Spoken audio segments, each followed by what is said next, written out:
पिछले 6 महीने हमारे लिए बहुत सारी लर्निंग रही।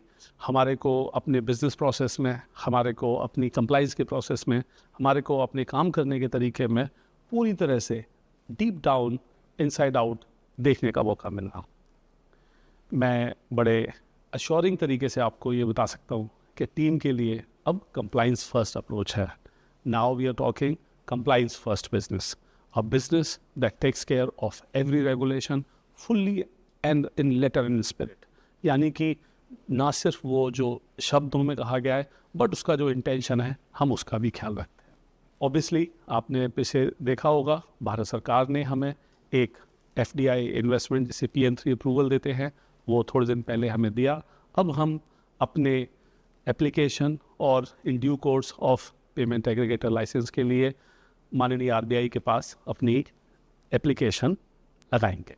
मेरी टीम जिन्होंने पिछले 6 महीनों में और पिछले साल में एक तरीके से पूरा बिजनेस मॉडल एक payment centric, merchant payment centric और क्रॉस सेलिंग फाइनेंशियल सर्विसेज, यानी कि हम मर्चेंट्स के लिए पेमेंट की सुविधा उपलब्ध कराते हैं और उसके साथ उस मर्चेंट को कोई लोन, इंश्योरेंस या कोई म्यूचुअल फंड वगैरह की सर्विस चाहिए तो वो हम उसको क्रॉस सेल करते हैं। इस बिज़नेस मॉडल को पूरे अच्छे तरीके से स्केल कर लिया है।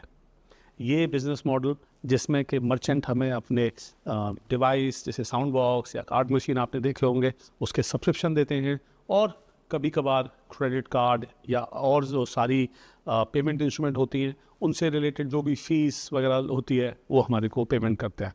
तो हमारा पेमेंट का बिज़नेस मॉडल जिसमें हम अपने कस्टमर्स के साथ बात करते हैं कि वो एक हमें डिवाइस लें हमारी और उससे पेमेंट प्राप्त करें, उसका सब्सक्रिप्शन और जो पेमेंट इंस्ट्रूमेंट्स हैं उसकी कुछ फ़ीस और UPI जो आप जानते हैं जिसको कि भारत सरकार ने मर्चेंट्स के लिए फ्री कर रखा है, जिसका सारा का सारा कुछ एक इंसेंटिव एक तरीके से साल के एंड में हमें प्राप्त होता है।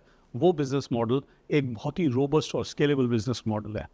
हमारे देश में मेरा ये मानना है कि अगर आप सभी प्रकार के मर्चेंट्स को देखें तो नॉर्मली हमें लगता है कि एक दुकानदार एक मर्चेंट है, लेकिन हमारे लिए एक रिक्शा चलाने वाला, हमारे लिए एक प्लम्बर, हमारे लिए एक ट्यूशन पढ़ाने वाला व्यक्ति, ये सब हमारे लिए मर्चेंट है। तो इन सबको अगर हम मर्चेंट के जैसे देखें तो मेरा ये मानना है कि देश में कम से कम 10 करोड़ मर्चेंट की अपॉर्चुनिटी है।